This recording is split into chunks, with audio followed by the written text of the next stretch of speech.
Era un jueves de marzo cuando mi mundo se desplomó. No fue un terremoto, no fue una enfermedad terminal, no fue la muerte de nadie. Fue algo mucho peor. Fueron las palabras de mi propio hijo, Carlos, de 34 años, mirándome directamente a los ojos, sin pestañear, como si estuviera pidiendo un vaso de agua. Quiero la casa, los coches, todo. Menos a ti. Déjame explicarte dónde estábamos cuando dijo eso. Era en la sala de mi casa, la misma sala donde jugó con Legos cuando tenía 7 años, donde hicimos las tareas de matemáticas durante la adolescencia, donde celebramos su graduación de ingeniería. Yo estaba sentado en el sillón que compré cuando él nació, ese mismo sillón donde pasé noches enteras meciéndolo para que durmiera cuando era bebé. Carlos estaba de pie, de traje, como si fuera una junta de negocios. Su esposa, Patricia, a su lado, viendo el celular, como si nada de eso fuera con ella. Y ahí, en ese momento, mi hijo de 34 años me trataba como un obstáculo que debía ser removido. Lo peor no fueron las palabras en sí, lo peor fue la frialdad, la naturalidad, como si después de 34 años siendo su padre, después de 20 años trabajando 12 horas al día para pagar su universidad privada, después de renunciar a mi sueño de tener un pequeño taller mecánico para invertir en su futuro, yo fuera solamente un inconveniente entre él y lo que creía que merecía. Sentí que el estómago se me revolvía, esa sensación que todo hombre conoce, pero nunca platica. Cuando te das cuenta de que fallaste como padre, pero no sabes exactamente dónde o cómo, es un dolor que se queda en el pecho, pesado, como si alguien hubiera puesto un yunque ahí adentro. Se me cerró la garganta. A los 62 años, un hombre no debería sentir ganas de llorar por causa de un hijo, pero ahí estaba yo, tragándome un llanto que pesaba más que todos los años de trabajo pesado que tenía en las espaldas. Miré a ese hombre frente a mí y traté de encontrar al niño que una vez me llamó Papi Héroe, cuando arreglé su bicicleta rota una tarde de domingo. Traté de encontrar al adolescente que me pidió consejos sobre la primera novia. Traté de encontrar al joven que me abrazó el día de la graduación y dijo, «Gracias por todo, papá». No lo encontré. El hombre frente a mí era un extraño. «Carlos», logré decir, y hasta mi propia voz me sonó extraña, frágil. «Hijo, ¿de qué estás hablando?», suspiró, como si yo fuera un niño que no entendía una explicación sencilla. «Papá, tienes 62 años, la casa está muy grande para ti.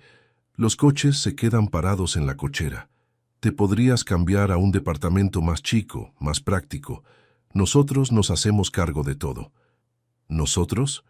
Miré a Patricia, que ni siquiera levantó los ojos del teléfono. Patricia y yo. Nosotros asumimos las responsabilidades. Tú quedas libre para disfrutar tu jubilación. Libre. Como si yo fuera una carga. Como si mi propia casa, que construí ladrillo por ladrillo con el sudor de mi trabajo, fuera una prisión de la cual necesitaba ser liberado. Hay silencios de padre que pesan más que gritos, y en ese silencio, mientras procesaba lo que mi hijo me estaba diciendo, entendí que no me estaba ofreciendo ayuda, me estaba despidiendo. «¿Y si no quiero?», pregunté, y inmediatamente me arrepentí de la pregunta, porque ya sabía qué tipo de hijo se había vuelto. Su sonrisa fue lo que me quebró completamente, una sonrisa condescendiente, como si yo fuera senil. «Papá, sé realista. No tienes mucho tiempo para disfrutar las cosas. Nosotros tenemos toda una vida por delante». Patricia finalmente me miró con esa cara de quien quiere resolver luego un problema fastidioso. «Es cierto, don Miguel, y no lo vamos a dejar desamparado. Puede visitarnos siempre que quiera». Visitar la casa que yo construí, como si fuera un pariente lejano. En ese momento, entendí lo que significa morir en vida. Es cuando te das cuenta de que para las personas que más amas, ya no existes como persona, solamente como propietario de cosas que ellas quieren.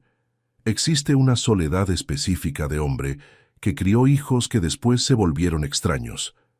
Es una soledad que no tiene consuelo, porque no puedes decirle a nadie que tu propio hijo te trata como basura. La gente va a decir que exageraste, que la familia es sagrada, que un hijo es un hijo. Pero ¿qué pasa cuando el hijo te mira como si fueras un estorbo en su vida?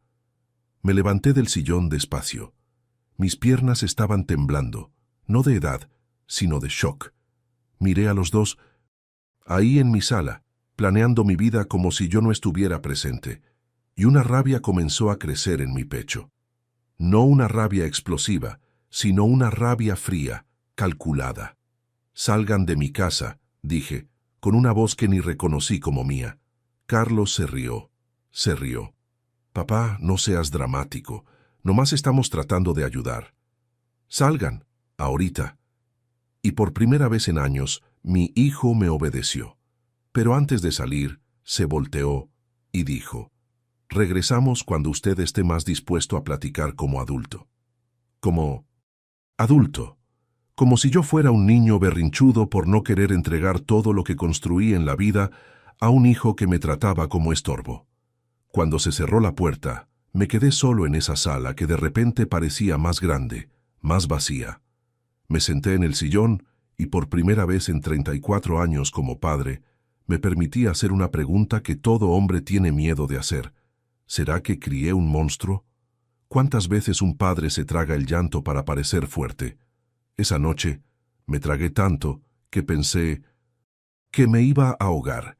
Si ya sentiste que toda una vida de trabajo como padre valía menos que un capricho momentáneo de tu hijo, quédate conmigo hasta el final de esta historia, porque lo que pasó después de ese jueves me enseñó que un hombre solo pierde la dignidad cuando acepta ser tratado como banco, no como padre. Suscríbete al canal para no perderte los próximos relatos. Hay muchos papás por ahí que necesitan escuchar esto. Antes de continuar, si te gustan los relatos reales como este, de historias que muestran que nunca es tarde para que un hombre recupere su valor, suscríbete al canal y activa la campanita, porque aquí no cuento historias de víctimas, cuento historias de hombres que decidieron reaccionar. Mi nombre es Miguel Santos. Tengo 62 años.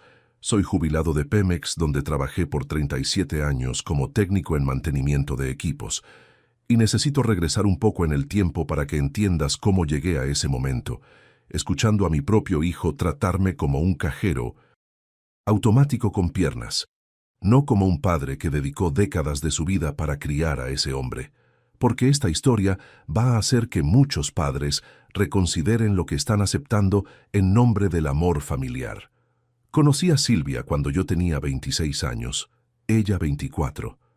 Era 1987, yo estaba comenzando en Pemex. Ella trabajaba como secretaria en una empresa de contabilidad. Nos casamos 2 años después, en una fiesta sencilla en el salón de la iglesia, con los ahorros que juntamos durante el noviazgo. No, teníamos mucho, pero teníamos sueños grandes. Carlos nació en 1989, cuando yo tenía 28 años. Me acuerdo hasta hoy del momento en que el doctor puso ese bebé en mis brazos. Pesaba 3.2 kilos, tenía los ojos de la madre y esas manitas diminutas que agarraban mi dedo con una fuerza impresionante. En ese momento, mirando a ese cercito, hice una promesa silenciosa. Este niño nunca iba a pasar por las necesidades que yo pasé. Yo había crecido en una familia humilde en Nesa. Mi papá era obrero de Minimcint fábrica, mi mamá costurera. No pasábamos hambre, pero lujo era cosa de televisión. Zapatos nuevos solo al empezar el año escolar. Juguete nuevo solo en Navidad. Ropa nueva solo cuando la antigua ya no servía. Juré que mi hijo iba a tener todo lo que yo no tuve. Y fue exactamente eso lo que hice. Desde chiquito, Carlos tuvo lo mejor que mi sueldo permitía.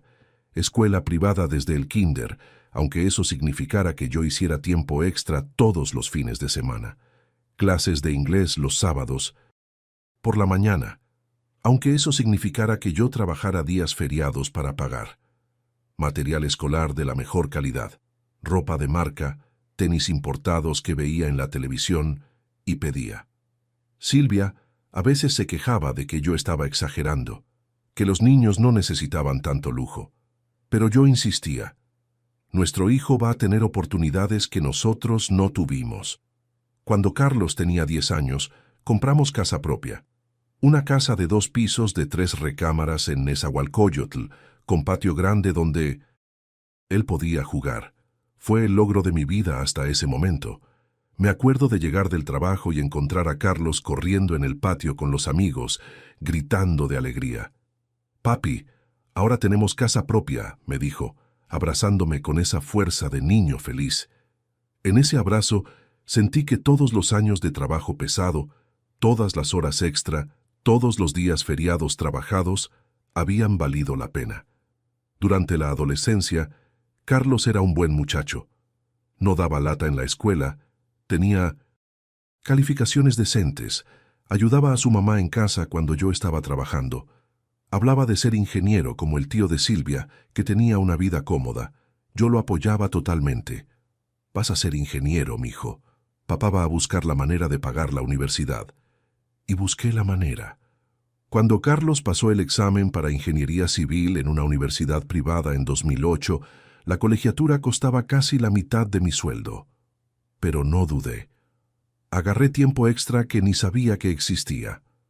Trabajaba de lunes a sábado en Pemex, domingo hacía chambas de electricista.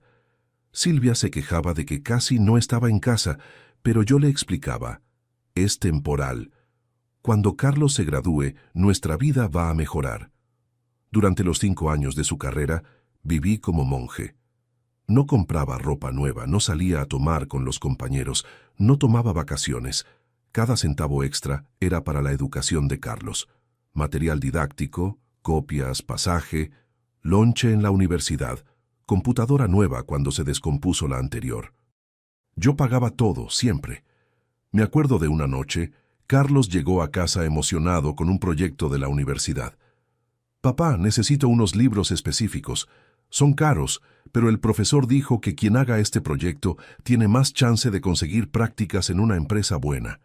«¿Cuánto cuestan?», pregunté, ya calculando si daba para hacer algunas horas extra más.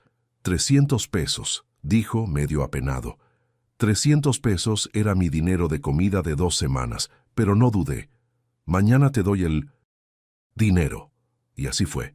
Carlos tuvo los libros, hizo el proyecto, consiguió las prácticas, y cuando se graduó en 2013, con un buen trabajo ya garantizado en una constructora, me senté en su graduación y lloré de orgullo. Ahí estaba mi hijo, ingeniero, realizado, con un futuro brillante por delante. Todos los sacrificios habían valido la pena, o por lo menos eso pensaba. Después de la graduación, Carlos siguió viviendo en casa. Decía que estaba ahorrando dinero para casarse con Patricia, que era su novia desde tercer año de la carrera. Ella era hija de un comerciante de clase media, graduada en administración, siempre muy educada conmigo y con Silvia.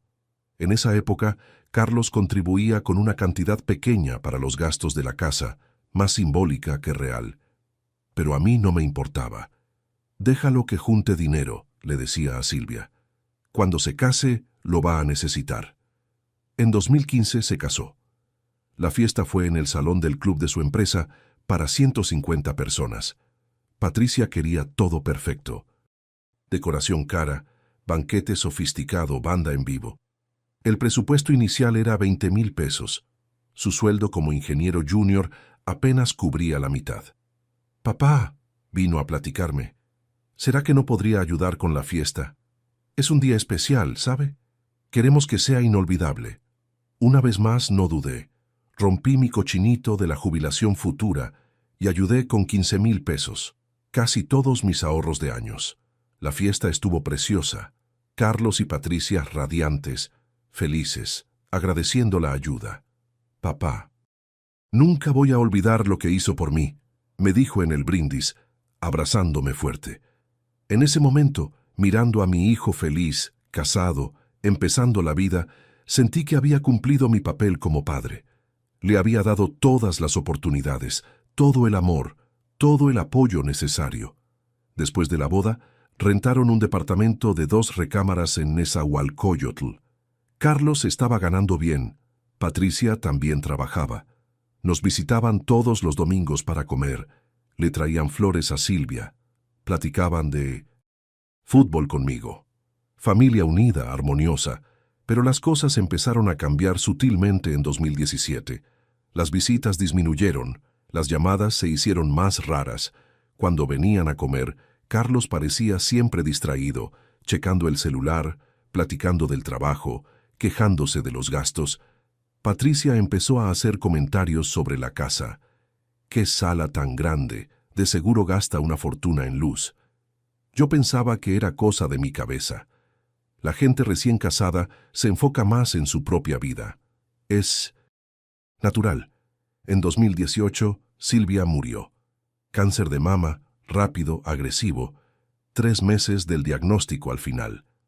Carlos me ayudó mucho durante su enfermedad.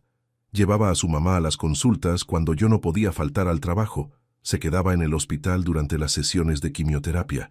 Pensé, qué bueno que mi hijo es un hombre de carácter.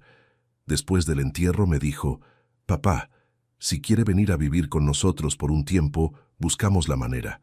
Le agradecí, pero dije que quería quedarme en mi casa, cerca de las memorias de Silvia.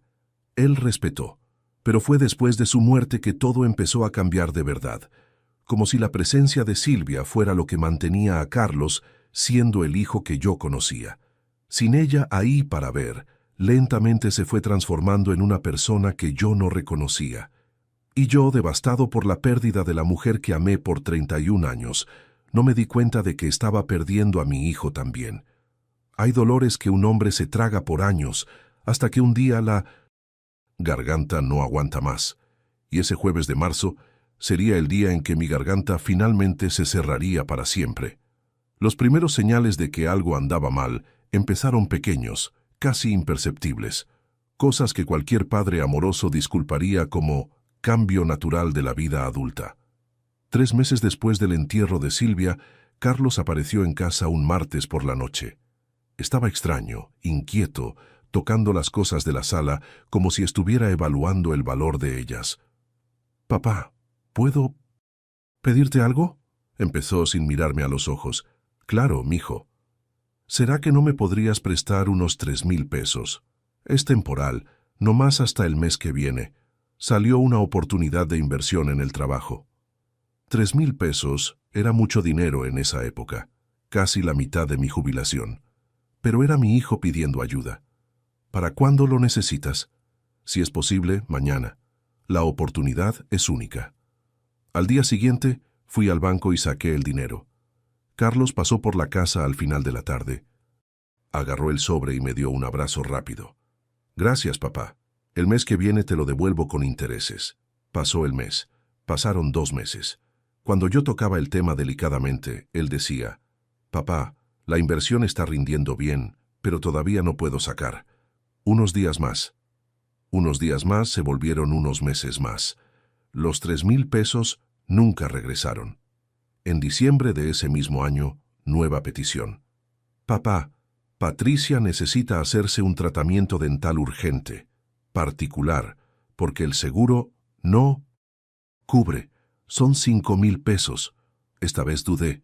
«Hijo, todavía están esos 3,000 anteriores». «Papá, eso fue una inversión que salió mal. Pasa, pero esto es salud de mi esposa. No va a dejar a su nuera sufriendo, ¿verdad?». Ahí fui al banco otra vez. Otros 5,000 pesos de mi jubilación. El tratamiento dental de Patricia duró 3 meses. En los 3 meses siguientes, subía fotos en las redes sociales de restaurantes caros, viajes de fin de semana, ropa de marca. Aparentemente, el dinero para diversiones no faltaba, solo para devolver el préstamo al suegro. Empecé a darme cuenta de un patrón perturbador. Carlos solo me hablaba cuando necesitaba dinero. Las visitas solo ocurrían cuando había alguna petición especial. La plática siempre empezaba con «¿Cómo está?» y terminaba con «¿Será que no podría ayudar con...?». En 2019, la petición fue más atrevida. «Papá, estamos queriendo comprar un departamento. Conseguimos un financiamiento bueno, pero necesita de un enganche de 20,000 pesos. ¿No tendría cómo ayudar?». 20,000 pesos. Era prácticamente toda mi reserva de emergencia. Hijo, eso es mucho dinero. ¿Y los otros préstamos? Suspiró, como si yo fuera una persona difícil. Papá, estamos tratando de construir una vida aquí. Este departamento es una inversión en el futuro de la familia. Cuando lo vendamos, usted recibe todo de vuelta. Patricia, que estaba junto, complementó. Es verdad, don Miguel, y cuando compremos el departamento, usted va a tener su rinconcito ahí. También, para visitas, días feriados. La promesa de tener un lugar en sus vidas me conquistó. Di los 20,000 pesos. Compraron el departamento. Un lugar bonito, bien ubicado, mucho mejor que la renta anterior. Pero las visitas prometidas nunca se materializaron. Cuando yo hablaba para sugerir ir allá, siempre había una excusa. Ay, papá, hoy no se puede, vamos a salir. Patricia está enferma. Tenemos visitas. Mi rinconcito en el departamento nuevo aparentemente no existía. Pero lo que más me dolió no fueron los préstamos no pagados. Fue darme cuenta de que mi hijo había empezado a tratarme como un recurso financiero, no como una persona.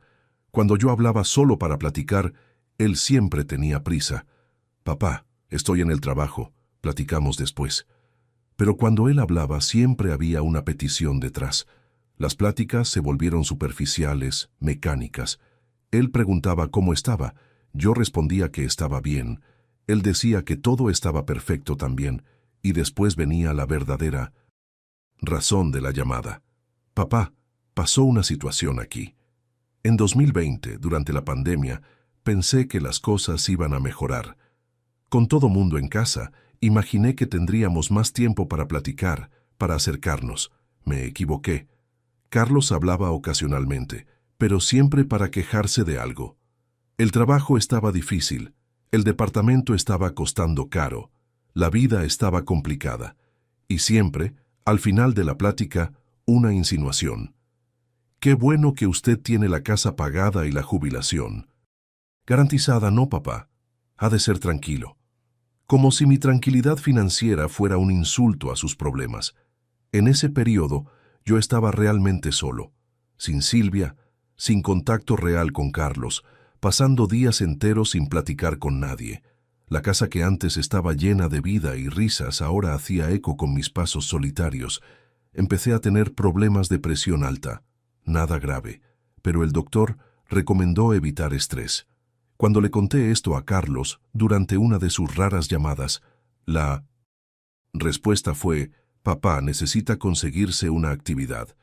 Quedarse parado en casa no hace bien. Actividad.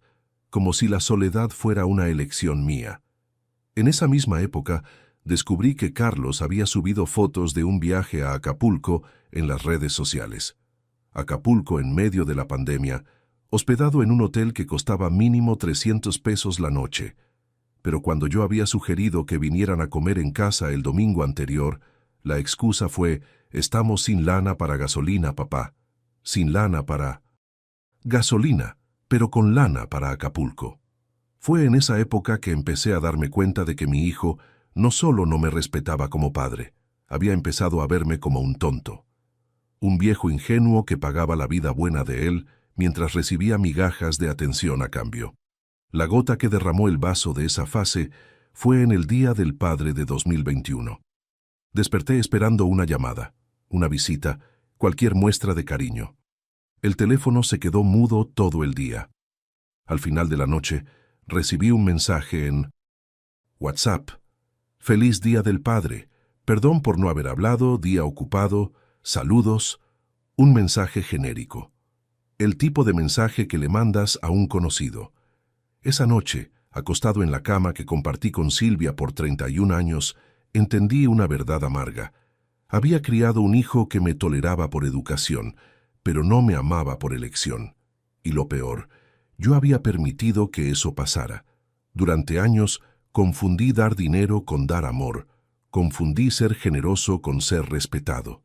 Ahora estaba cosechando los frutos de una educación, donde mi valor como padre estaba condicionado al tamaño de mi cuenta de cheques. Cuando un padre es traicionado por su propia sangre, la cicatriz atraviesa generaciones. Y mi cicatriz apenas estaba empezando a formarse. Lo que no sabía es que la verdadera humillación todavía estaba por venir. Lo que pasó ese jueves de marzo era solo el comienzo de mi jornada de descubrir qué tipo de hombre se había vuelto mi hijo y qué tipo de hombre yo necesitaba volverme para sobrevivir a la decepción de toda una vida. Entre 2021 y 2023, la situación se volvió insostenible. Lo que empezó como peticiones de ayuda ocasional se transformó en una explotación sistemática que yo estaba empezando a reconocer, pero todavía no tenía valor para enfrentar. Carlos desarrolló una estrategia casi profesional para sacarme dinero. Primero, las llamadas se volvieron mensuales, siempre al final del mes, siempre con un tono de urgencia. Papá, salió una situación inesperada. Papá, necesito resolver una cosa urgente. Papá, pasó un imprevisto. Los valores fueron aumentando gradualmente. 500 pesos para la reparación del coche, 1,000 pesos para una consulta médica especializada de Patricia, 2,000 pesos para ayudar a un amigo que estaba pasando dificultades, 3,000 pesos para un curso de especialización que iba a revolucionar su carrera. Yo siempre preguntaba por los préstamos anteriores, y la respuesta siempre era la misma. Papá, usted sabe cómo está. Difícil, pero ahora las cosas van a mejorar.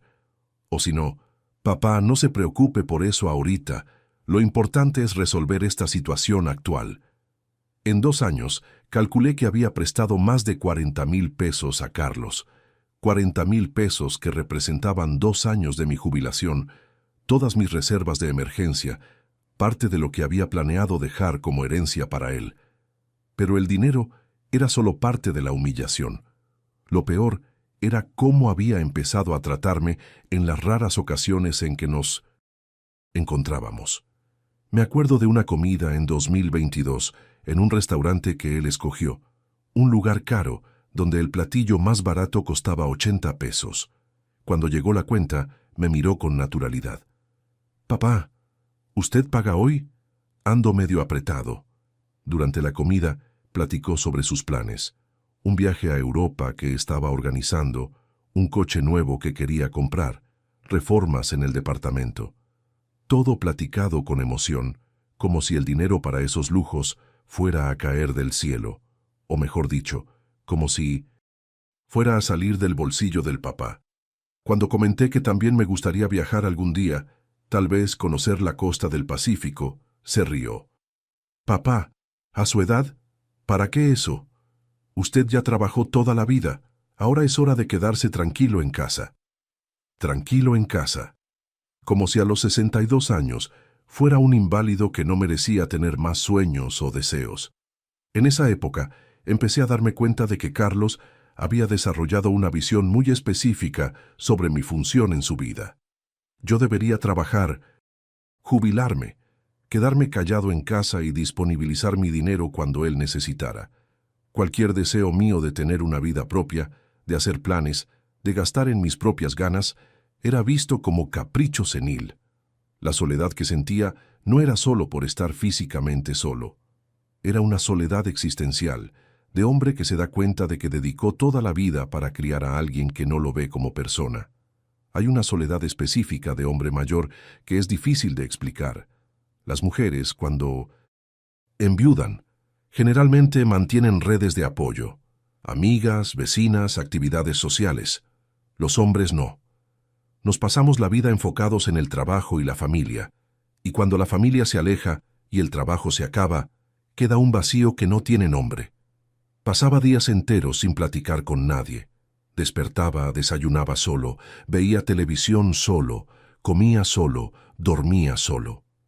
El teléfono solo sonaba cuando Carlos necesitaba algo, y esas llamadas, en lugar de disminuir la soledad, la aumentaban aún más. Porque me recordaban que para mi propio hijo yo era solo una fuente de recursos. Empecé a frecuentar una cantina cerca de casa, no para tomar, sino para tener con quién platicar. Era una cantinita sencilla, frecuentada por otros hombres de mi edad, la mayoría jubilados. Ahí por lo menos yo existía como persona. Osmar, el dueño, siempre preguntaba cómo estaba.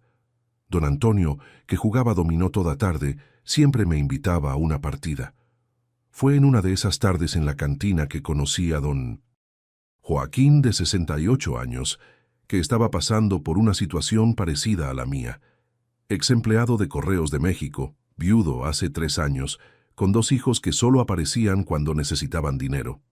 Miguel, me dijo una tarde, después de que me desahogué sobre mi situación, el problema es que nosotros confundimos ser padre con ser banco. Pensamos que el amor de hijo se conquista con dinero. Sus palabras se quedaron martillando en mi cabeza. ¿Será que era eso? ¿Será que yo había condicionado el amor de Carlos a los favores financieros que le hacía? Empecé a observar más atentamente su comportamiento. Cuando yo no podía atender alguna petición de dinero, se ponía frío, distante, como si yo hubiera fallado en una obligación básica. Cuando lo atendía, se ponía cariñoso por algunos días, hablaba para agradecer, platicaba sobre retribuir la ayuda. Su amor por mí era condicional, condicionado al tamaño de mi cuenta bancaria. En 2023, la situación llegó a un punto que debería haber sido mi línea roja. Carlos me habló un sábado por la mañana, agitado.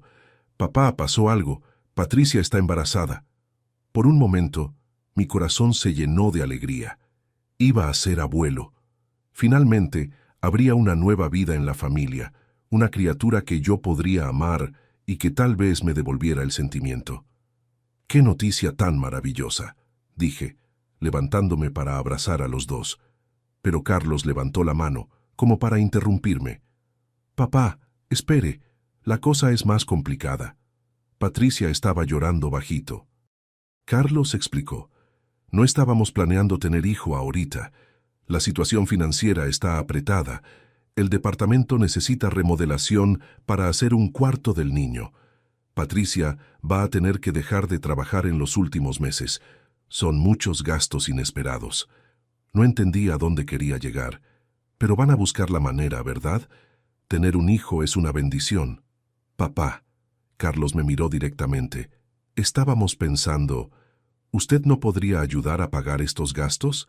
Temporalmente, claro. Pagar los gastos del embarazo, pagar la remodelación, pagar todo el equipo del bebé, pagar todo». «¿Cuánto están calculando?», pregunté, ya sabiendo que sería una cantidad que no tenía. «Unos 15,000 pesos para empezar». «Para empezar, o sea, habría más peticiones». En ese momento miré a mi hijo de 34 años, ingeniero graduado, con trabajo estable, y me di cuenta de que había llegado al fondo del pozo de la irresponsabilidad. En lugar de asumir las consecuencias financieras de sus decisiones, quería pasarle la responsabilidad al papá de 63 años, que ya había dado todo lo que tenía. «Carlos», dije, escogiendo las palabras cuidadosamente, «ya eres papá ahora. ¿O lo vas a hacer? ¿No crees que es hora de que asumas tus responsabilidades financieras?» Su reacción fue de indignación pura. «Papá está siendo egoísta. Es su nieto el que va a nacer, su familia. ¿Cómo puede negar ayuda en un momento así? Egoísta».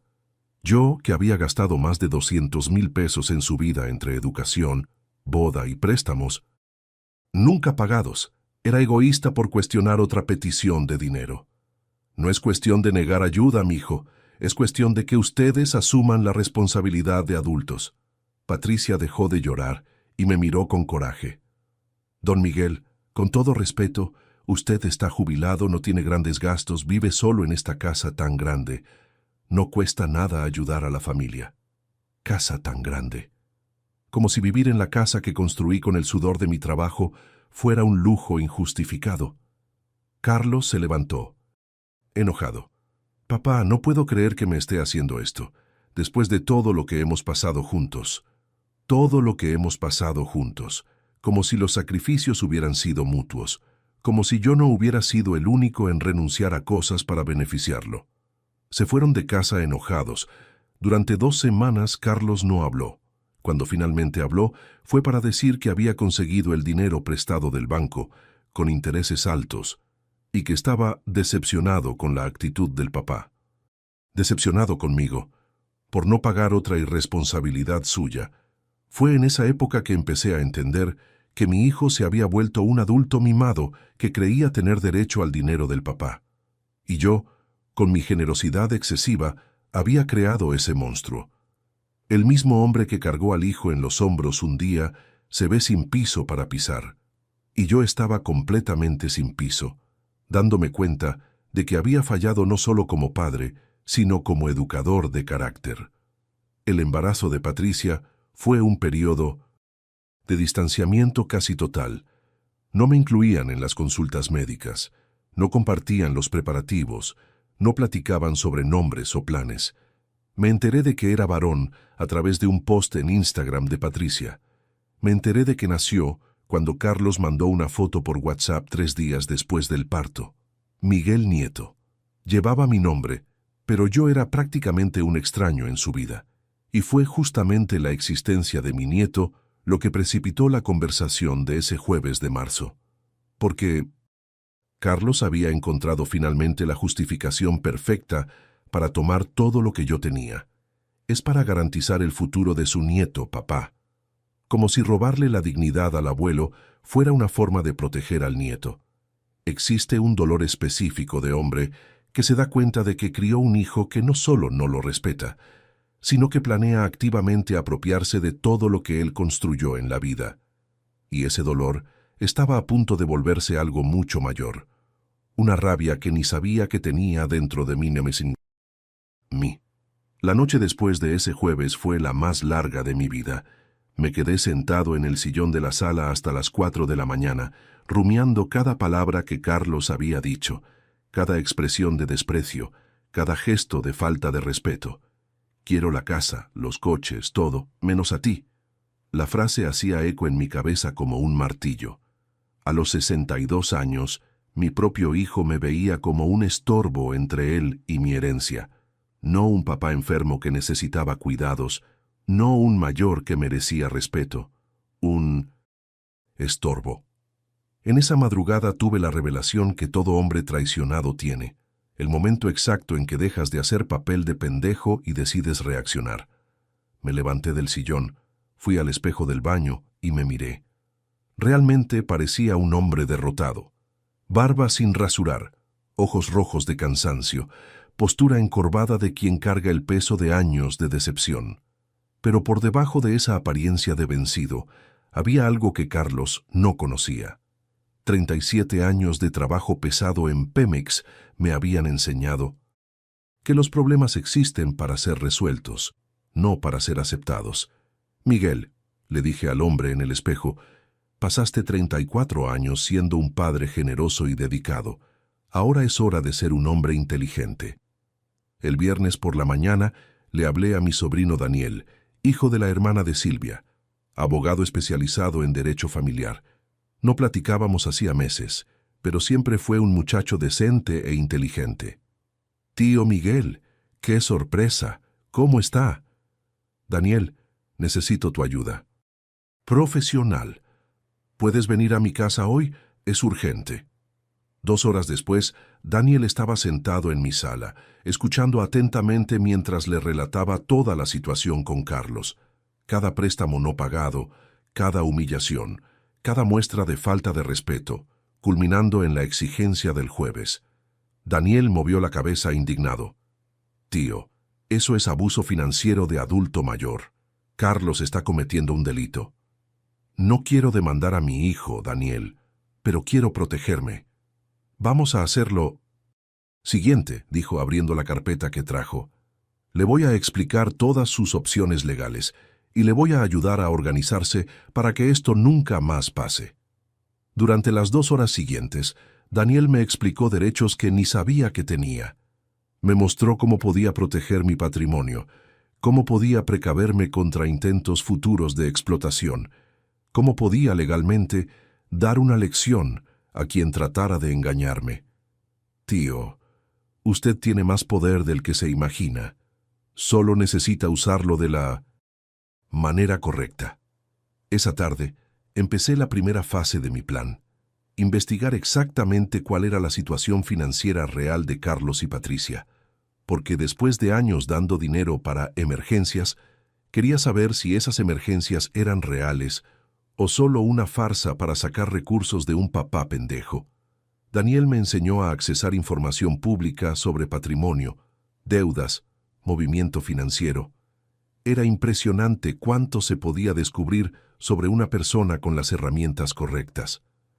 El sábado hice el primer descubrimiento impactante. Carlos y Patricia no estaban pasando por dificultades financieras. Estaban viviendo muy por encima de sus propias posibilidades, pagando un estándar de vida de clase media alta con los ingresos de clase media baja. Y la diferencia estaba siendo cubierta por los préstamos que me pedían. El departamento que compraron con mi ayuda estaba valuado en 320,000 pesos. Tenían 2 coches financiados, un Honda Civic y una Honda HR-V. Frecuentaban restaurantes caros, gimnasios premium, hacían viajes regulares, todo documentado en las redes sociales que ellos no sabían que yo seguía a través de un perfil falso que Daniel me ayudó a crear. En el segundo descubrimiento me di cuenta de que Carlos ganaba casi 8,000 pesos al mes como ingeniero pleno y Patricia ganaba 4,000 como administradora. 12,000 pesos mensuales para una pareja sin hijos, en la época de los préstamos, era más que suficiente para vivir dignamente. El problema es que querían vivir como ricos siendo clase media, y yo era el banco particular que financiaba esa fantasía. El domingo hice el descubrimiento que me puso realmente furioso. A través de algunas informaciones que Daniel consiguió, descubrí que Carlos tenía casi 30,000 pesos invertidos en una cuenta de inversión que ni sabía que existía. O sea, tenía dinero guardado, pero prefería gastar el mío. Esa noche le hablé a don Joaquín, mi compañero de dominó, y le conté toda la situación. Escuchó en silencio y después dijo: «Miguel, ese muchacho no te está tratando como padre, te está tratando como una vaca lechera, y la vaca lechera, cuando deja de dar leche, se va al matadero». La analogía era dura, pero precisa. Carlos no me veía como padre hacía mucho tiempo. Me veía como una fuente de recursos que tenía fecha de vencimiento, y ahora estaba tratando de acelerar esa fecha, agarrando todo de una vez antes de que yo estorbara con vejez o enfermedad. El lunes volví a platicar con Daniel y elaboramos un plan. No era un plan de venganza, era un plan de educación.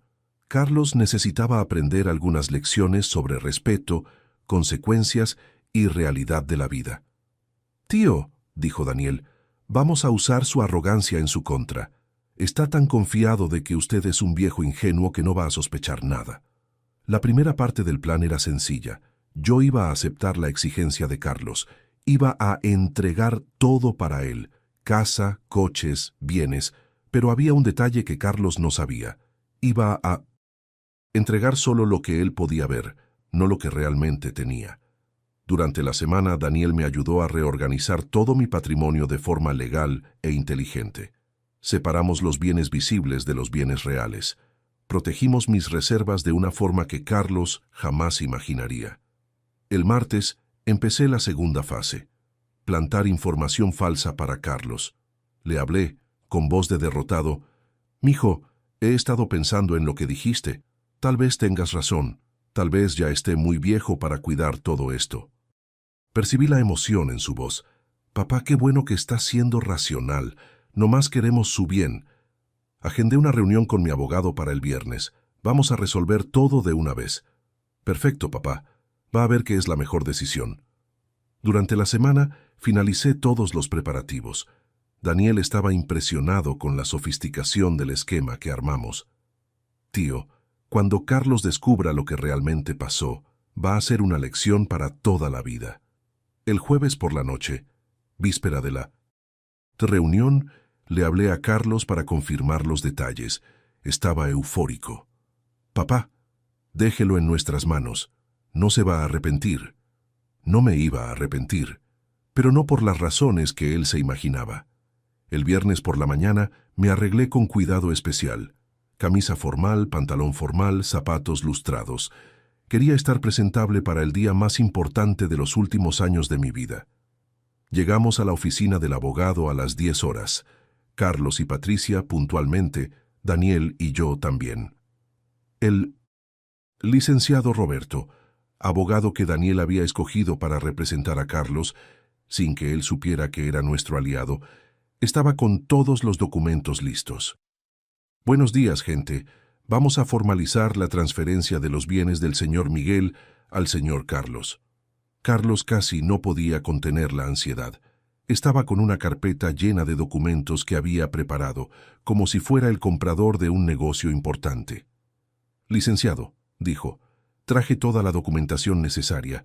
Queremos hacer todo como debe ser. El licenciado Roberto empezó a leer los términos de la transferencia. Casa en la calle de las Flores, 150.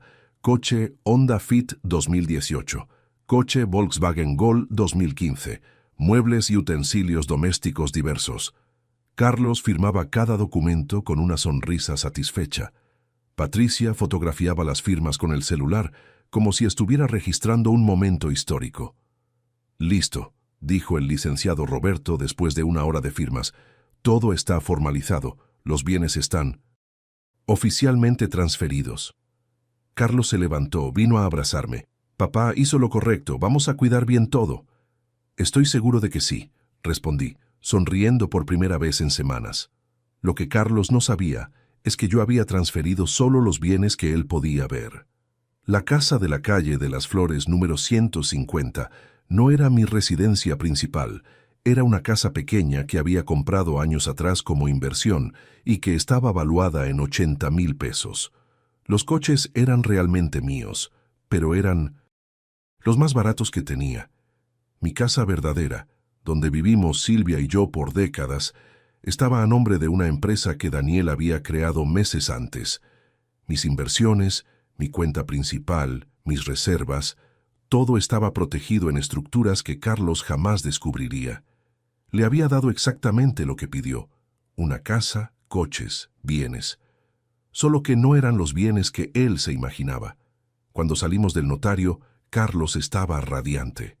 Papá, vamos a pasar por su casa hoy en la tarde para empezar a organizar la mudanza. Pueden ir, voy a estar esperando. Esa tarde, sentado en el sillón de la sala, esperando la llegada de Carlos y Patricia, sentí algo que no sentía hacía mucho tiempo, el placer anticipado de quien estaba a punto de enseñar una lección valiosa a alguien que realmente necesitaba aprender. Algunas puentes después de quemadas no necesitan ser reconstruidos, aunque hayas ayudado a construirlos, y el puente entre yo y la ambición de mi hijo estaba a punto de ser definitivamente quemado. A las 15 horas en punto, escuché el ruido del coche frente a la casa. Carlos y Patricia llegaban para tomar posesión de su herencia anticipada. Lo que iban a descubrir en los próximos minutos cambiaría la dinámica familiar para siempre. Y por primera vez en años, quien se iba a quedar sorprendido no sería yo. Carlos y Patricia entraron en casa con la naturalidad de nuevos propietarios. Él traía una tabla con anotaciones. Ella cargaba una cámara para filmar el inventario de los bienes. Parecían una pareja haciendo la inspección de un inmueble recién comprado. Papá, trajimos unas cajas en el coche para que empiece a separar sus cosas personales, dijo Carlos, poniendo 3 cajas de cartón en la sala. 3 cajas para 62 años de vida. Pueden sentarse, dije manteniendo la calma. Antes que nada necesito aclarar algunas cosas sobre la documentación que firmaron hoy. Papá, todo está bien. El licenciado Roberto explicó todo clarito, dijo Patricia, ya tocando los adornos del librero como si estuviera escogiendo qué conservar y qué descartar. Es sobre eso que necesito platicar. Ustedes recibieron exactamente lo que pidieron: una casa, coches, bienes diversos. Solo hay un detalle que no preguntaron. Carlos frunció el ceño. ¿Qué detalle? Agarré una carpeta que estaba a mi lado y saqué un sobre amarillo. Esta casa donde están ahorita no es la casa que se transfirió para ustedes. La sonrisa confiada de Carlos titubeó. ¿Cómo así, papá? Esta es nuestra casa familiar. Esta es la casa donde yo vivo. La casa que se transfirió para ustedes está en la calle de las Flores, número 150, en Nesa. Patricia dejó de tocar los adornos. ¿Qué casa es esa? Nunca escuchamos hablar de ninguna casa en Nesa. Es una casa de 2 recámaras con cerca de 60 metros cuadrados que compré hace 8 años como inversión. Está valuada en 80,000 pesos. El silencio que siguió fue delicioso. Pude ver a Carlos procesando la información, tratando de entender cómo había sido engañado. Papá, esto es broma, ¿verdad? Platicamos sobre esta casa, la casa de la familia. Ustedes platicaron sobre la casa, no especificaron cuál casa, y yo, respetando la petición de ustedes, transferí una de mis casas, la que me pareció más adecuada para la situación. Carlos se levantó, agitado. Papá, esto está cañón. Usted sabe muy bien que estábamos hablando de esta casa. Carlos, dijiste textualmente, quiero la casa, los coches, todo, menos a ti. Dicí, exactamente eso. Una casa, coches, bienes diversos. En ningún momento especificaron que querían mi hogar, el lugar donde viví 35 años con tu mamá. Patricia estaba pálida. Don Miguel, pero nosotros no podemos vivir en una casa de 60 metros cuadrados. Tenemos un bebé. Patricia, hay millones de familias en México que crían hijos en casas más chicas que esa. Estoy seguro de que se van a adaptar. Carlos empezó a caminar de un lado para otro, nervioso. Papá, ¿dónde están los documentos de esta casa? La escritura, el predial. Esta casa no está a mi nombre desde hace más de un año. Está a nombre de una empresa de la cual yo soy solo empleado. La revelación cayó como bomba. Carlos dejó de caminar y me miró como si estuviera viendo un fantasma. ¿Qué empresa? ¿Empleado de qué? Una empresa de consultoría en mantenimiento industrial. Trabajo medio tiempo. Vivo en una casa de la empresa. Uso coches de la empresa. Mi salario como consultor cubre perfectamente mis necesidades. Era verdad. Daniel había creado una empresa legalmente constituida, de la cual yo era socio minoritario y empleado. Técnicamente, no poseía nada además de la casita en Nesa y los 2 coches más viejos. Patricia se sentó pesadamente en el sofá. Eso significa que ustedes son los nuevos propietarios de una casa popular en Nesa, un Honda Fit 2018 con 150,000 kilómetros y un Gol 2015 con algunos problemitas en el motor. Felicidades por la adquisición. Carlos explotó. Papá, hizo esto a propósito, nos engañó. Carlos, hice exactamente lo que pidieron. Ustedes querían que entregara mis bienes para que quedaran libres para disfrutar la jubilación. Misión cumplida. Pero ¿dónde va a vivir? En una casa cómoda que la empresa le proporciona a sus empleados. No se preocupen por mí. En ese momento Patricia empezó a llorar. No un llanto delicado, sino un llanto desesperado de quien acababa de darse cuenta de que hizo una apuesta y perdió todo. Carlos, vendimos nuestro departamento. Contábamos con el dinero de esta casa para comprar un lugar más grande. Ah, sí. El departamento. Otro detalle que había descubierto en mi investigación y que ellos no sabían que yo sabía. Patricia, sobre el departamento de ustedes, es interesante que lo menciones. Durante la semana me dio curiosidad y me puse a verificar algunas cosas. Saqué otro papel de la carpeta. Carlos, ¿te acuerdas de los 20,000 pesos que me pediste prestados hace 2 años para dar de enganche en un departamento? Me acuerdo. Y de los 15,000 pesos que pediste para pagar los gastos del embarazo de Patricia.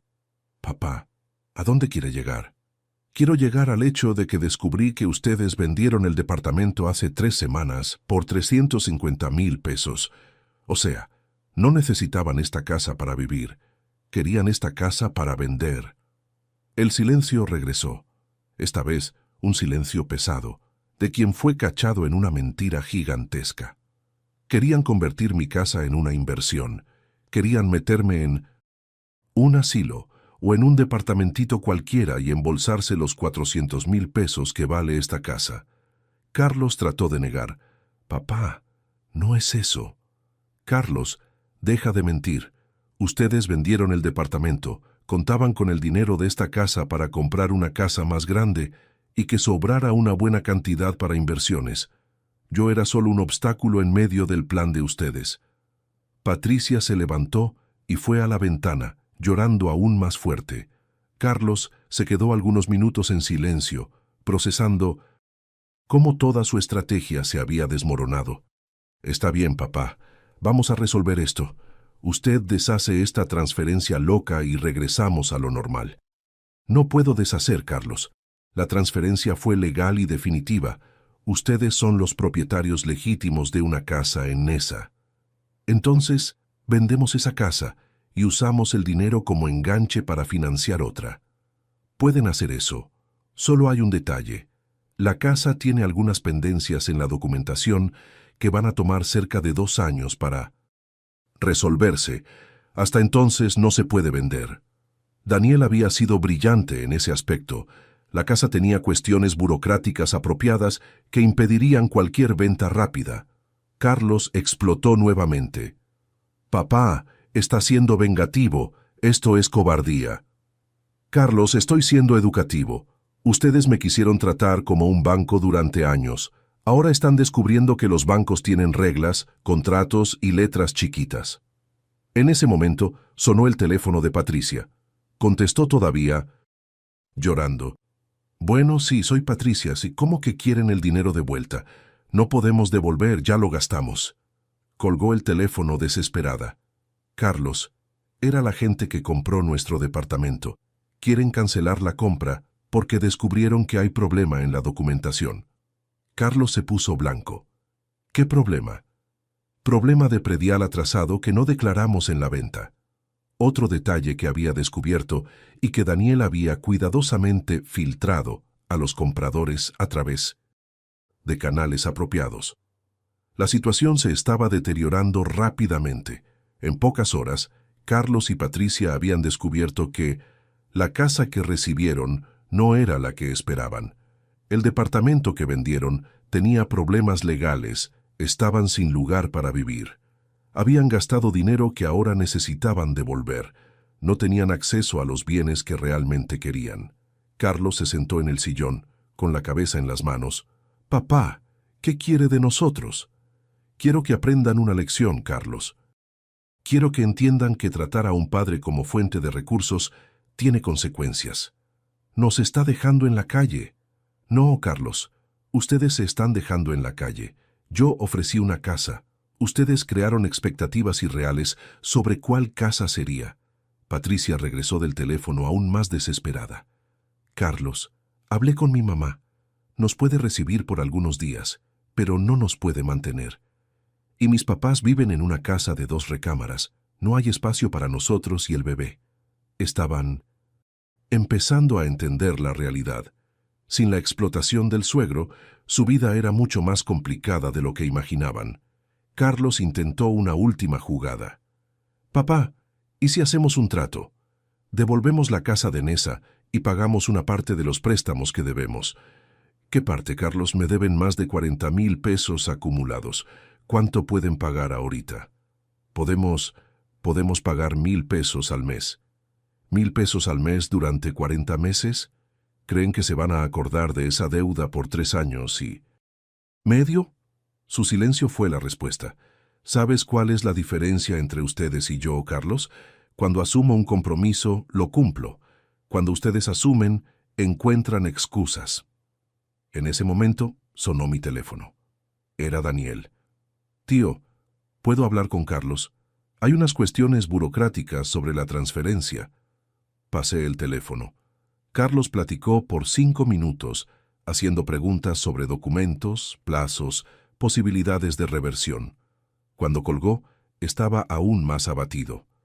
¿Qué dijo?, preguntó. Patricia, que la transferencia es irreversible y que la casa de Nesa tiene una deuda de predial que vamos a tener que pagar antes de poder hacer cualquier cosa. ¿De cuánto?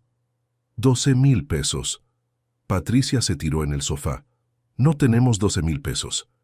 Pero yo sí tengo, dije sonriendo por primera vez en esa tarde. Carlos me miró con una mezcla de rabia y esperanza. ¿Nos prestaría? Carlos, ustedes acabaron de descubrir que son propietarios de un bien que no querían, con deudas que no sabían que existían. ¿No creen que ya tuvieron préstamos suficientes? Su frustración explotó. Papá, está disfrutando vernos sufrir. No, Carlos, estoy disfrutando verlos aprender. Hay una diferencia. Patricia se levantó, furiosa. Don Miguel, usted es un viejo rencoroso. No más queríamos ayudar. Patricia, ¿ustedes querían ayudar vendiendo mi casa y mandándome a un asilo? Nadie habló de asilo. ¿No? Entonces, ¿dónde viviría yo después de que ustedes vendieran mi casa? No supo responder. Carlos hizo un último intento. Papá, ¿qué quiere que hagamos? ¿Pedir perdón? Lo pedimos. ¿Reconocer que nos equivocamos? Lo reconocemos. ¿Qué quiere? Miré a mi hijo, ese hombre de 34 años que durante años me trató como cajero automático, y sentí una mezcla de tristeza y alivio. Tristeza por lo que se volvió nuestra relación, alivio por finalmente haber tomado una actitud. Carlos, quiero que asuman las responsabilidades de adultos. Quiero que dejen de depender del dinero de otros para mantener su estándar de vida. Y quiero que aprendan a tratarme como padre, no como banco. ¿Y si hacemos eso, usted deshace esta situación? Carlos, la situación no se va a deshacer. Ustedes son propietarios de una casa en Nesa. Pueden vivir ahí, pueden remodelar, pueden pagar las deudas y después vender. Pero lo van a hacer con su propio dinero, no con el mío. En ese momento, finalmente entendieron que el juego había cambiado para siempre. El papá pendejo que pagaba todo había desaparecido. En su lugar estaba un hombre que había aprendido a valorarse. Cuando se fueron de casa esa tarde, llevando solo las 3 cajas vacías que trajeron, sentí que una fase de mi vida había terminado definitivamente. La fase en que confundía amor de padre con sumisión financiera. Y una nueva fase apenas estaba empezando. Los primeros días después de la confrontación fueron extraños. La casa se quedó silenciosa de una manera diferente. Ya no era más la soledad pesada del abandono, era una paz voluntaria, escogida. Por primera vez en años el silencio era cómodo. Carlos trató de hablarme 3 veces el sábado. No contesté. El domingo apareció en la puerta de casa con Miguel Nieto en brazos. Era la primera vez que veía a mi nieto desde que nació 6 meses atrás. Un bebé hermoso con los ojos claros de la familia. Papá, traje a su nieto para que conozca al abuelo, dijo Carlos, con un tono conciliador que no escuchaba hacía años. Por un momento, mi corazón se ablandó. El bebé me sonrió, extendió sus manitas. Todo instinto de abuelo habló más fuerte. Está hermoso, Carlos. Es su nieto, papá. Su sangre. No podemos dejar que esta situación destruya la familia. Agarré a Miguel Nieto en brazos. Agarró mi dedo con esa fuerza que solo los bebés tienen. Por algunos segundos me olvidé de todo el rencor, de toda la decepción. Pero entonces, Carlos continuó. Papá, estamos pasando por una situación difícil. ¿Será que no se puede platicar? Y ahí estaba otra vez. Manipulación emocional. Usar al nieto para ablandar mi corazón y regresar al status quo anterior. Carlos no había aprendido nada. Carlos, dije regresándole el bebé, su hijo es maravilloso y siempre va a ser mi nieto, pero eso no significa que voy a regresar a pagar sus errores financieros. Papá, no estamos pidiendo dinero, nomás queremos platicar. Carlos, toda plática nuestra en los últimos años terminó con una petición de dinero. Perdón si ya no creo en pláticas inocentes. Se quedó algunos minutos en la puerta, tratando de argumentar, explicar, justificar. Pero mantuve mi posición. La manipulación emocional ya no funcionaría. Después de que se fue, me senté en el sillón y reflexioné sobre lo que había sentido al ver al nieto. Amor, claro, pero también tristeza, porque sabía que Carlos usaría a esa criatura como herramienta de chantaje siempre que quisiera algo de mí. El lunes le hablé a Daniel. Quiero hacer una donación. ¿Qué tipo de donación, tío? Quiero abrir una Cuenta de ahorro a nombre de Miguel Nieto. Voy a depositar 5,000 pesos por año hasta que cumpla 18 años. Cuando tenga 18, va a tener 90,000 pesos para la universidad o para lo que quiera. Excelente idea. Pero ¿por qué no entregarle directo a los papás? Porque los papás lo van a gastar en otras cosas.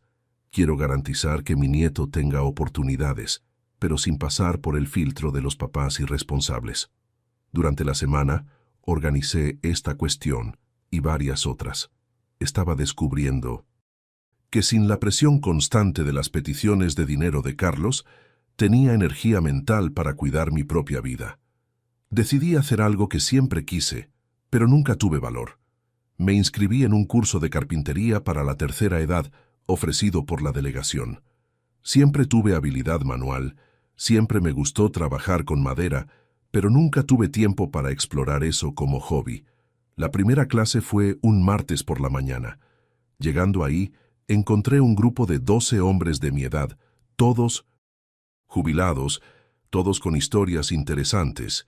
Don Juan, ex bancario, quería hacer muebles para los nietos.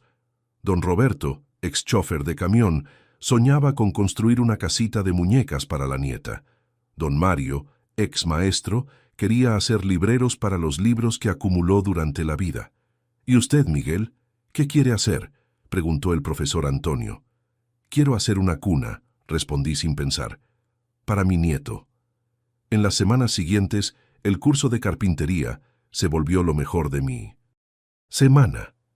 Descubrí que tenía talento real para trabajar con madera. Mi primera pieza, un banquito pequeño, quedó tan bueno que el profesor dijo que tenía manos de artesano. Más importante que la habilidad, descubrí que me gustaba la compañía de hombres de mi edad que estaban redescubriendo talentos y pasiones después de la jubilación. No éramos viejos inútiles esperando la muerte. Éramos hombres experimentados explorando nuevas posibilidades. Don Juan se volvió un amigo cercano. Exgerente de banco, había pasado por una situación parecida a la mía, hijo que solo aparecía para pedir dinero prestado. La diferencia es que él había cortado el mal de raíz 5 años antes. Miguel, me dijo una tarde, mientras lijábamos nuestras piezas, lo más difícil para un padre es aceptar que criar bien a un hijo no garantiza que va a ser una buena persona. ¿Cómo manejó eso, Juan? Dejé de tratar de comprar el amor de mi hijo. Puse límites claros. Se quedó algunos años sin hablarme. Después, aprendió a buscarme por amor, no por interés. Y se reconciliaron. Nos reconciliamos, pero en una base nueva. Ahora me respeta como padre, no me tolera como banco. La historia de Juan me dio esperanza de que tal vez, en el futuro, Carlos y yo pudiéramos tener una relación basada en respeto mutuo. Pero por ahora, estaba enfocado en reconstruir mi propia vida.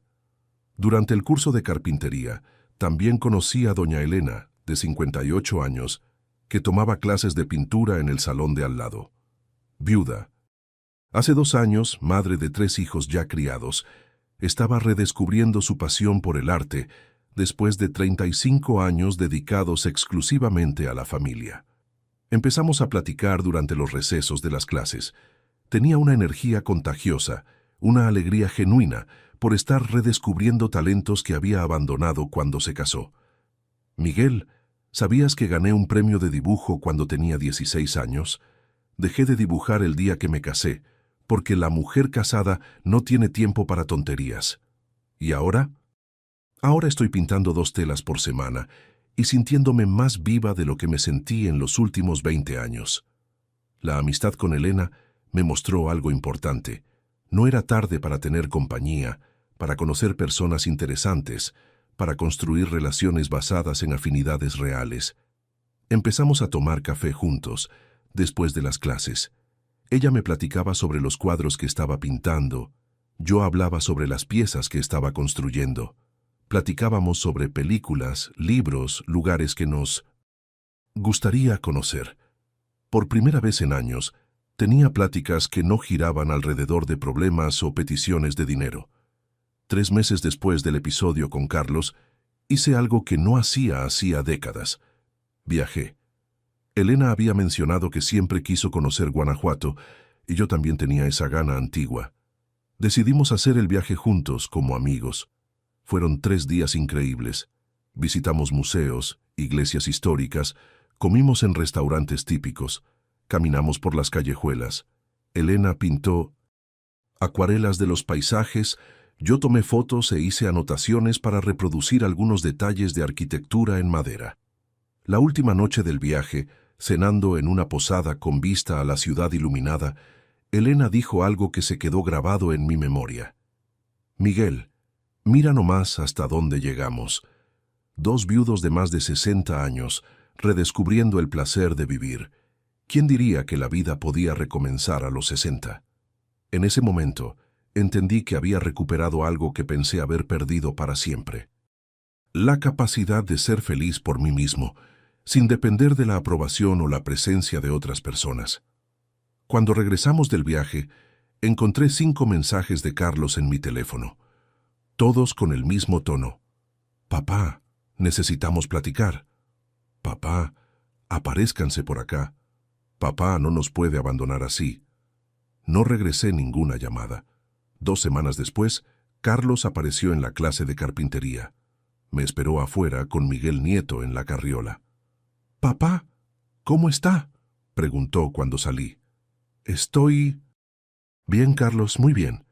Miró las bolsas que cargaba, madera y herramientas que había comprado para proyectos personales. «¿Está haciendo qué?». «Estoy haciendo carpintería. Descubrí que tengo maña para esto». «¿Carpintería? ¿Para qué eso, papá?». Y ahí estaba la pregunta que resumía cómo Carlos me veía. Un viejo que no debería tener hobbies, intereses o vida propia. Para mi placer, Carlos, para mi realización personal. Papá, necesitamos platicar sobre la situación. Patricia está mal del estrés. Miguel Nieto extraña al abuelo. Carlos, Miguel Nieto tiene 6 meses. No extraña a nadie. Y sobre Patricia, ustedes son adultos. Resuelvan sus problemas como adultos. Papá, estamos viviendo en una casa de 60 metros cuadrados. ¿Y cuál es el problema? Tienen techo, tienen seguridad, tienen privacidad. Millones de familias mexicanas sueñan con tener lo que ustedes tienen. Carlos se quedó algunos minutos en silencio, claramente frustrado porque sus tácticas habituales no estaban funcionando. ¿Qué quiere de nosotros, papá? Dígalo de una vez. No quiero nada de ustedes, Carlos. Quiero que construyan sus vidas sin depender de mí. Quiero que me busquen por amor, no por necesidad. Y mientras tanto, ¿usted va a estar tomando cursitos de carpintería? El tono burlón me molestó. Carlos, voy a hacer carpintería, voy a viajar, voy a conocer personas interesantes, voy a hacer todo lo que tuve ganas de hacer en los últimos 30 años, pero no hice porque estaba muy ocupado siendo un padre que pagaba todo. Usted cambió, papá. Cambié para mejor. Después de que Carlos se fue, don Juan, que había presenciado la conversación de lejos, vino a platicarme. Miguel, sé que fue difícil, pero hiciste bien. Ese muchacho necesita aprender que papá no es empleado suyo. Durante los meses siguientes, construí una rutina que me dejaba genuinamente feliz. Carpintería los martes y jueves, caminatas en el parque los lunes, miércoles y viernes, sábados con Elena, explorando museos, ferias, actividades culturales. Domingos eran míos para leer, descansar, trabajar en proyectos personales. Construí libreros para mi casa, una mesa nueva para la cocina, bancos para la terraza. Cada pieza quedaba mejor que la anterior. El profesor Antonio dijo que tenía potencial para vender piezas si quería. Físicamente, me sentí mejor que en los últimos 5 años. La actividad física regular, la alimentación más cuidada, el estrés reducido, todo eso me dio una energía que había olvidado que era posible tener. Emocionalmente, descubrí una paz que no conocía hacía décadas. Sin la tensión constante de los problemas financieros de Carlos, sin la ansiedad de saber cuándo vendría la próxima petición de dinero, podía dormir bien, despertar con ganas, aprovechar los días. 6 meses después de nuestra confrontación, Carlos me habló con una novedad. Papá, conseguí un ascenso en el trabajo. Ahora soy ingeniero senior. El sueldo aumentó 40%. Felicidades, mijo. Me da mucho gusto. Papá, queríamos invitarlo a cenar en casa el domingo, para celebrar. Era la primera invitación social genuina que recibía de él en años. Sale, voy a llevar un regalo para Miguel Nieto. ¿Qué regalo? Un móvil que hice en la carpintería, con animalitos del bosque. El domingo llegué a la casa de Nessa, que estaba muy diferente. Habían remodelado, organizado, transformado ese espacio pequeño en una casa acogedora y funcional. Patricia me recibió educadamente, sin la hostilidad de los últimos encuentros.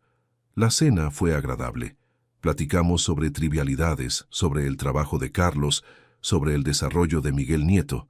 Nadie mencionó dinero, préstamos o problemas financieros. Al final de la noche, Carlos me acompañó hasta el coche. Papá, quería pedir perdón por lo que pasó, nos portamos mal.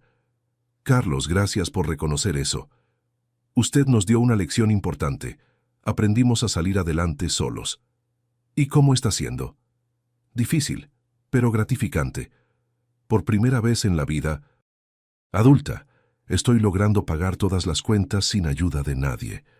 Miré a mi hijo, ese hombre que finalmente estaba aprendiendo a ser adulto a los 34 años, y sentí orgullo. No orgullo de padre consentidor, sino orgullo de educador que vio al alumno aprender una lección importante.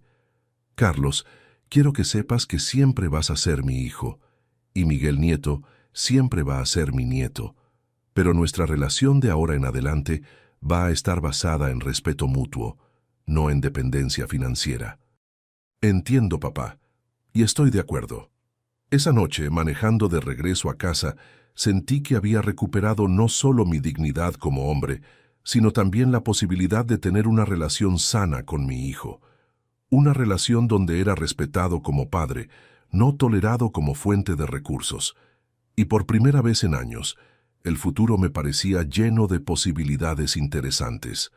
Hoy, 2 años después de ese jueves que cambió todo, estoy sentado en la terraza de mi casa, viendo el atardecer mientras termino un librero que estoy haciendo para la biblioteca de Elena.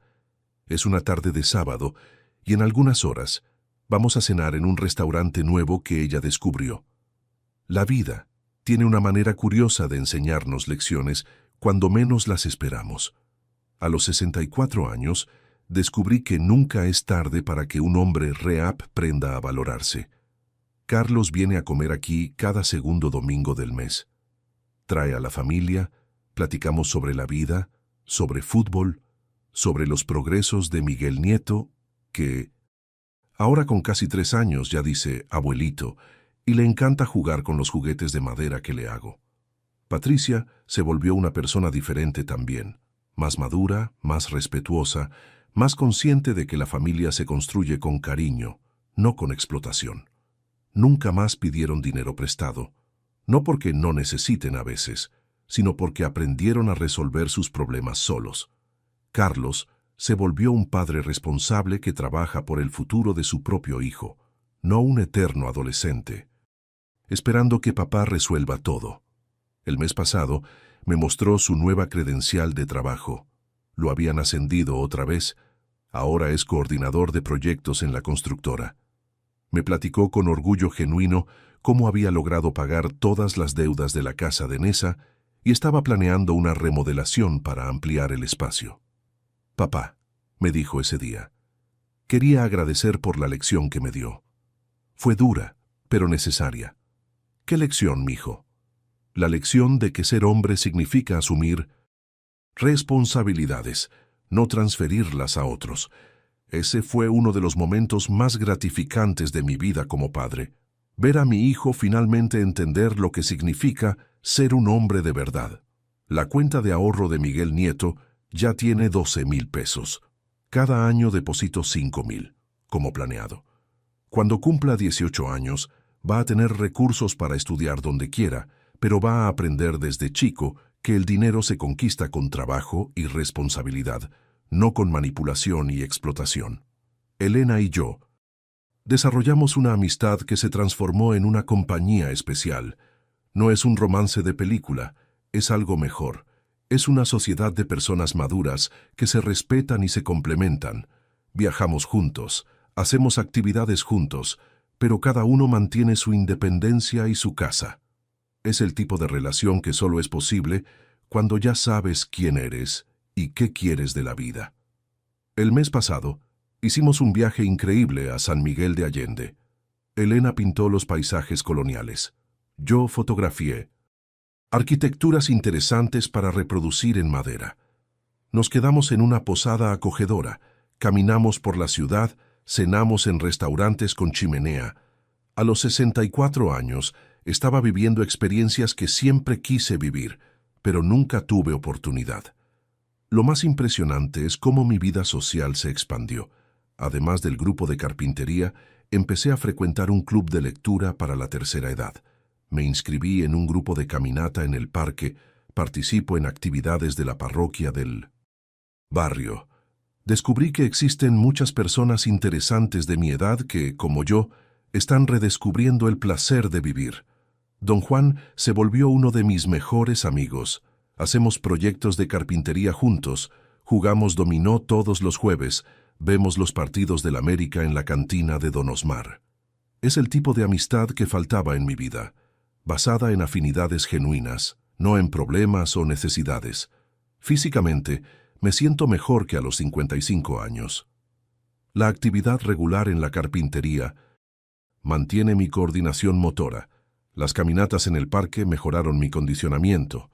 La alimentación más cuidada, ahora que cocino solo para mí, me dejó más dispuesto.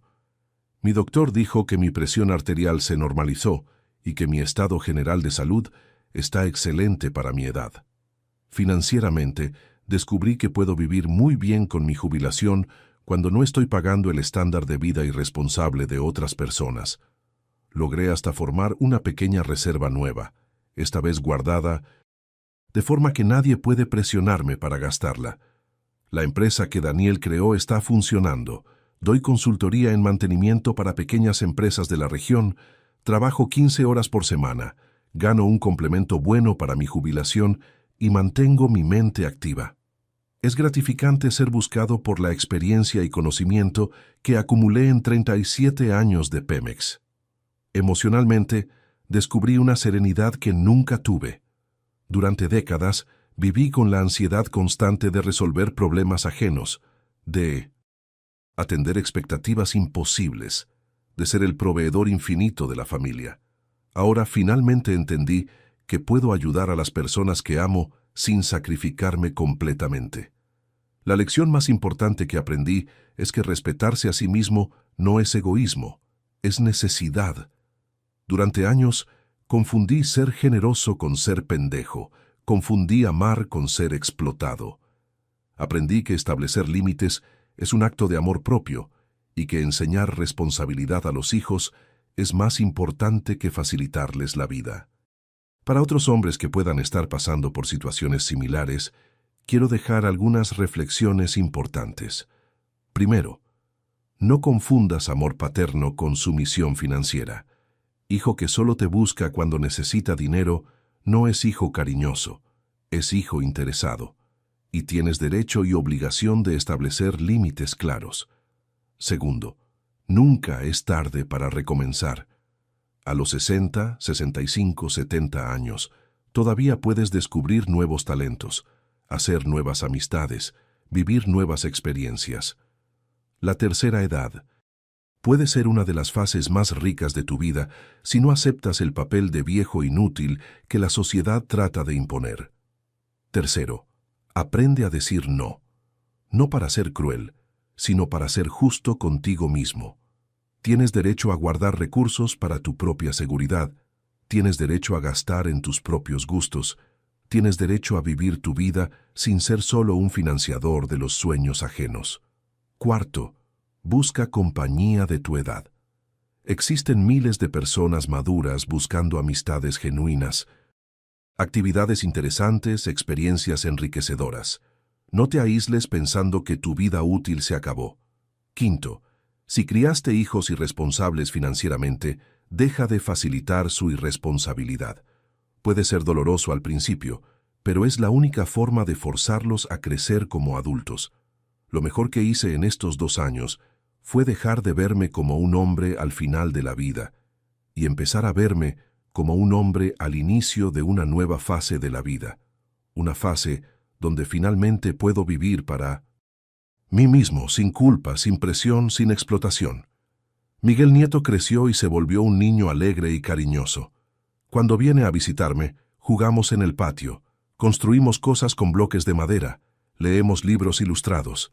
Me dice, abuelito Miguel, y cuando crezca un poquito más, le voy a enseñar las mismas lecciones que finalmente aprendí, que ser hombre significa ser responsable, respetuoso e independiente. Carlos se volvió un padre presente y un profesional competente. Patricia se volvió una madre dedicada y una esposa compañera. Construyeron una familia sólida basada en esfuerzo propio, no en explotación ajena. Y yo me volví un hombre realizado que finalmente aprendió a valorar su propia dignidad. ¿Cuántas veces nosotros, hombres, nos tragamos la falta de respeto en nombre de la paz familiar? ¿Cuántos padres están financiando su propia humillación? Aprendí a los 64 años que un hombre no necesita aceptar migajas de quien recibió un banquete de oportunidades, que ser padre no significa ser explotado, y que nunca, pero nunca, es tarde para que un hombre se levante y reconquiste su lugar de respeto en la familia. Si mi historia como padre tocó tu corazón, quiero saber desde dónde estás viendo. Escribe aquí en los comentarios tu ciudad, tu estado o hasta tu país. Déjame saber que este mensaje llegó hasta ti. Y si conoces algún padre que está aceptando menos de lo que merece, comparte este video, porque hay muchos hombres que necesitan entender que valorarse no es egoísmo, es necesidad. Si este relato te hizo reflexionar, deja un comentario contando desde dónde estás viendo. Escribe también qué sentiste al escuchar esta historia. Cuéntame, ¿ya tuviste que poner límites con tus hijos? Y si esta historia te hizo pensar, deja tu like y suscríbete al canal para seguir acompañando historias reales de hombres que escogieron su dignidad, porque aquí no contamos historias de víctimas, contamos historias de renacimiento. Un abrazo desde Nezahualcóyotl. Y recuerda, construiste mucho más que una familia, construiste un hombre que merece respeto,